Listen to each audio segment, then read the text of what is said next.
தமிழ்ச்சோலை பார்வையாளர்களுக்கு வணக்கம். இந்த காணொளியில் நம்ம பார்க்க போகிறது ரட்சண்ய யாத்ரிகம்.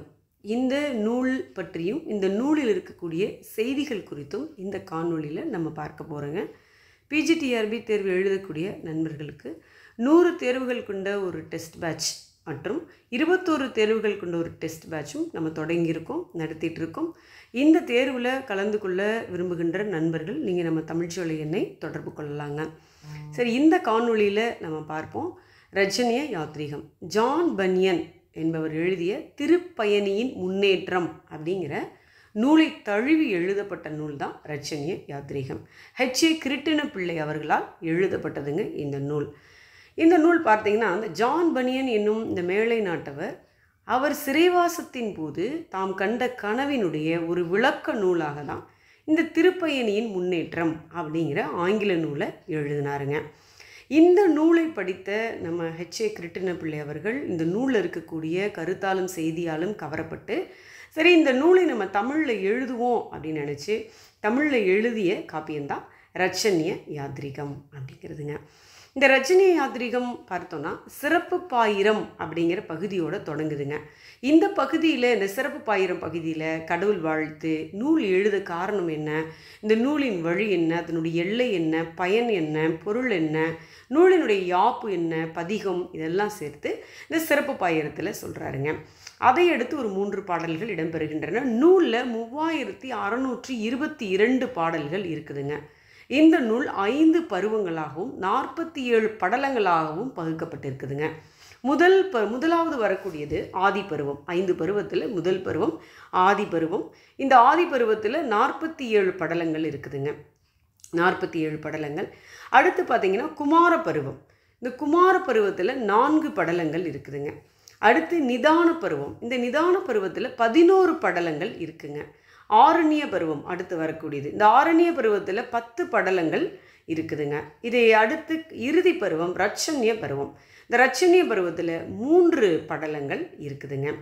பருவம் அப்படிங்கிறது இந்த நூலினுடைய பெரும் பிரிவாக இருக்குது, படலங்கிறது சிறு பிரிவாக இருக்குதுங்க. H.A. கிருட்டின பிள்ளை அவர்கள் இந்த நூலில் பன்னோடு பாடப்பட்ட சைவ தேவார பாடல்களை அடியொற்றி ஒரு 144 பாடல்கள் எழுதியிருக்கிறாருங்க. நீங்கள் அட்டவணையில் பார்க்கறது ஆதி பருவம், குமார பருவம், நிதான பருவம், ஆரண்ய பருவம், ரட்சண்ய பருவம் அப்படின்னு சொல்லிட்டு இருக்கு. உள்ளுக்குள்ளே அதனுடைய படலங்களும் கொடுக்குறாங்க. பாதி பருவம் அப்படிங்கும் பொழுது சுமை நீங்கு படலம், ஜீவ புஷ்பகரணி படலம், உபாதி மலை படலம்னு இருக்குது. குமார பருவத்தில் விசிராந்தி படலம் இருக்குது. நிதான பருவத்தில் சிறைபடு படலம் இருக்குது. ஆரண்ய பருவத்தில் விடாத கண்ட படலம் இருக்குது.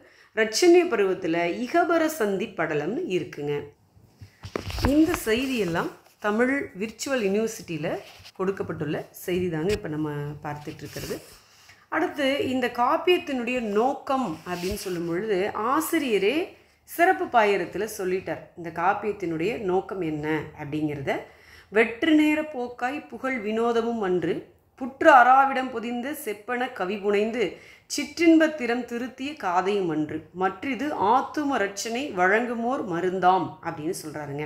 அதாவது இந்த நூல் ஏதோ வெறும் பொழுதுபோக்குக்காக செய்யப்பட்ட ஒரு புதுமையான கதை கிடையாது. பாம்போட நஞ்ச ஒரு அழகிய செப்பு பாத்திரத்தில் வச்சு கொடுக்குற மாதிரி சிற்றின்ப செய்திகளை கொடுக்கக்கூடிய நூலும் கிடையாது. இது மனித சமுதாயத்துக்கு ஒரு ஆத்தும மீட்பை வழங்கக்கூடிய அரிய மருந்து போன்ற படைப்பு அப்படின்னு இந்த காப்பியத்தை தான் ஏன் இயற்றினேன் அப்படிங்கிறதுனுடைய நோக்கத்தை கவிஞர் சிறப்பு பாயிரத்தில் சொல்லிடுறாருங்க.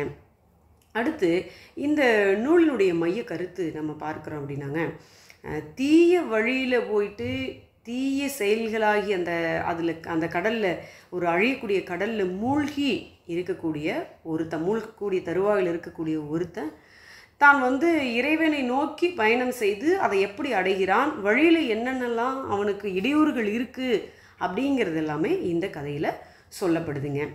அடுத்து பார்த்தோம் அப்படின்னா, இந்த நம்ம H.A. கிருட்டின பிள்ளை அவர்கள் இந்த நூலை எழுதுவதற்கு நம்ம ஏற்கனவே சொன்னோம் இல்லைங்களா, ஜான் பனியன் அவர்கள் எழுதிய அந்த நூலையும், அடுத்தது விவிலிய திருமறையிலும் அதில் சொல்லப்பட்டிருக்கக்கூடிய கருத்துக்களையும் எடுத்து இந்த காப்பியத்தை எழுதியிருக்கிறாருங்க. 5 பருவங்கள். இப்போ முதல்ல இதில் 5 பருவங்களையும் இருக்கக்கூடிய செய்திகளை நம்ம இந்த இணைய பல்கலைக்கழக இந்த வெப்சைட்டில் பார்த்தோம் அப்படின்னா இதில் கதையாக கொடுத்துருக்காங்க. என்னன்னு பார்க்கலாம். ரட்சணை யாத்திரிகத்தினுடைய கதை தலைவன் கிறித்துவன் அல்லது ஆன்மீகன், அவன் பேர் அதாங்க. இவன் என்ன பண்ணுறான்னா ஒரு சாதாரண மனிதன் தான், குற்றங்குறைகள் மிகுந்த ஒரு சாதாரண மனிதன். இந்த உலக வாழ்க்கையினுடைய இச்சைகளில் சிக்கி தவிக்கக்கூடிய இந்த மனிதன் இவன் என்ன பண்ணுறான், ஒரு கட்டத்தில் தன்னுடைய பாவ நிலையை உணர்ந்து மனம் வருத்தப்படுறான். சரி, நம்ம இந்த பாவத்திலேயே நம்ம வாழ்க்கை தொடரக்கூடாது, இப்படியே தொடர்ந்தால் நமக்கு அழிவு தான் நேரிடும் அப்படின்னு மனம் கலங்குறான். சரி, இதிலிருந்து நம்ம எப்படி விடுதலை ஆகலாம் அப்படின்ட்டு நினைக்கிறான். அந்த விடுதலை பெறக்கூடிய வழி தெரியாமல் தவிக்கிறான். அந்த ஒரு சமயத்தில், அப்படி இருக்கக்கூடிய சமயம், அவனுடைய மன போராட்டங்கள், அவன் என்ன பண்ணுறான் அப்படிங்கிறத இந்த கதையில் அடுத்தடுத்து கொண்டு போடுவாங்க பாருங்கள். இந்த சமயத்தில் இப்படி ஒரு மனம் தடுமாறிக்கிட்டு இருக்கிற இந்த சூழலில் இவனுடைய நம்ம கதை தலைவனுடைய பெயர் பாருங்கள், கிறிஸ்துவன் அல்லது ஆன்மீகன். இந்த நிலையில் நற்செய்தியாளன் அப்படிங்கிற ஒரு குரு இவனை சந்தித்து இவனுக்கு இந்த மீட்சி பெறக்கூடிய வழியை எடுத்து சொல்கிறார். இதனால் மனம் மாறக்கூடிய இந்த ஆன்மீகன் என்ன செய்கிறான்னா, அவன் வாழக்கூடிய அந்த நாச தேசத்தை விட்டுட்டு இறைவனை நோக்கி, முத்தி திருநாட்டை நோக்கி புனித பயணம் செல்லலான்னு ஒரு முடிவு செய்கிறான். இவன் இந்த முடிவை எடுத்த உடனே இவனுடைய மனைவி, மக்கள், உற்றார் உறவினர்கள், நண்பர்கள் எல்லாம் இவனை போகக்கூடாதுன்னு தடுக்கிறாங்க. ஆனாலும் மனம் தளராமல் இவன் பயணத்தை தொடங்குறான். அப்படி போகும் பொழுது வழியில் மென்னெஞ்சன் அப்படிங்கிற ஒரு நண்பன் ஒருவனும் இவனோடு சேர்ந்து கிளம்புறான். அப்போ தீய வழியை விடுத்து நம்ம நல்ல வழியில் போகணும் அப்படின்னா நமக்கு யார் யாருடைய துணை, அதாவது நல்லோர்கள், சான்றோர்கள், அறிஞர்களுடைய துணை நமக்கு எந்த அளவுக்கு தேவைப்படுது அப்படிங்கிறத கவிஞர் இந்த பகுதியில் வெளிப்படுத்துகிறார். சரி, நல்ல நண்பர்களுடைய துணையையும் நாட வேண்டிய அவசியத்தையும் கவிஞர் இதில் குறிப்பால் சொல்கிறார். இப்படி ஆன்மீகனும் மென்னஞ்சனும் கொஞ்சம் தூரம் அப்படியே போயிட்டுருக்கும் பொழுது ஒரு வழி தெரியாது மீண்டும் இந்த அவநம்பிக்கைங்கிற சேற்றில் விழறாங்க. அப்போ அந்த அவநம்பிக்கை வரும் பொழுது கூட வந்த மென்னஞ்சன் என்ன பண்ணுறான், மனம் சோர்வடைஞ்சிட்றான். சரி, நான் இனிமேல் உன்னோட பயணத்தை தொடரலைன்னு சொல்லிட்டு தப்பி பிழைச்சா போதும்னு சொல்லிட்டு தான் ஊருக்கு திரும்பி போயிடுறான். ஆனால் ஆன்மீகன் அப்படி போகலை. அவனுக்கு சகாயன் அப்படிங்கிறவனுடைய உதவி கிடைக்குது. அதனால மீண்டும் அந்த தீய சேற்றிலேருந்து எழுந்து அவனுடைய பயணத்தை தொடர்றான். இப்படி பல சோதனைகள், எதிர்ப்புகள் இவனுக்கு வழியில் தென்படுது. அதையெல்லாம் மீறி மன உறுதியோடு இவன் முன்னேறி போய்கிட்டே இருக்கான். அப்படி போயிட்டு இருக்கும் பொழுது இடுக்க வாயில் அப்படிங்கிற இடத்துல வியாகியானி என்பவனை சந்திக்கிறான். இவன் ஆன்மீகன் சந்திக்கிறான். அவனுடைய ஊக்க உரைகள், அவன் நிறைய ஊக்க உரைகள், அதனால அவன் கொஞ்சம் மனம் இன்னும் தெம்படைகிறான், உரம் பெறுகிறான். நல்ல வழி நோக்கி இவனுடைய பயணம் போயிட்டுருக்கிறது ஒன்றும் எளியதாக அமையலை. ஏன்னா இடையில் நம்ம நல்லது நோக்கி போகும் பொழுது நிச்சயம் நமக்கு துன்பங்களும் தொல்லைகளும் வரும் இல்லையா? அந்த மாதிரி இவனுக்கு துன்பங்களும் தொல்லைகளும் அடுக்கடுக்காக வருகிறது. அதையெல்லாம் மீறி ஊக்கத்தோடு என்ன பண்ணுறான், அந்த புனித பயணத்தில் போகிறான். இது நமக்கு ஆசிரியர் சொல்கிறது, இந்த புனித பயணத்தில் முன்னேறி செல்ல வேண்டும்ங்கிற கருத்தை இந்த பகுதி நமக்கு உணர்த்துது. சரி, தனது பயணத்தில் கிறித்துவன் என்ன பண்ணுறான்னா சிலுவை குன்றினை பார்க்குறான். அதை பார்த்த உடனே அதை கண்ட அளவில் இவனுக்கு அதுவரை முதுக அழுத்திக்கிட்டு இருந்த இந்த பாவச்சுமை என்ன ஆகுதுன்னா அருந்து விழுது. இறைவனை துதித்தபடியே முன்னேறிக்கிட்டே போகிறான். இடையில் பயணிகள் இளைப்பாறக்கூடிய ஒரு சத்திரம் இருக்குது. அந்த சத்திரத்தில் தங்கி கொஞ்சம் நேரம் ஓய்வெடுக்கலான்னு ஓய்வெடுக்கிறான். அந்த இடத்துல யார் யாரையெல்லாம் சந்திக்கிறான் அப்படின்னா விவேகி, யூகி, பக்தி, சிநேகிதி அப்படிங்கிற 4 நல்ல பெண்மணிகள் அவனை உபசரிக்கிறாங்க, வரவேற்கிறாங்க அன்போடு. அவர்களில் ஒருத்தி யாருன்னா பக்தி அப்படிங்கிறவன். அந்த பக்தி என்ன சொல்கிறாங்கன்னா கிறிஸ்து பெருமானுடைய சிலுவைப்பாடுகளையும் அந்த சிலுவைப்பாடுகள் வாயிலாக மனிதர்கள் பெற்றக்கூடிய விடுதலையினுடைய அருமையையும் விளக்கி சொல்கிறா ஆன்மீகனுக்கு. அப்புறம் அந்த பெண்கள் எல்லாம் என்ன பண்ணுறாங்கன்னா அந்த பெண்கள் தந்த போர் வீரனுக்குரிய உடைகளையெல்லாம் பூண்டுக்கிண்டு அந்த பெண்கள் கொடுக்குறாங்க அவனுக்கு. அதையெல்லாம் அணிந்து கொண்டு இவனுடைய பயணத்தை தொடர்றான்.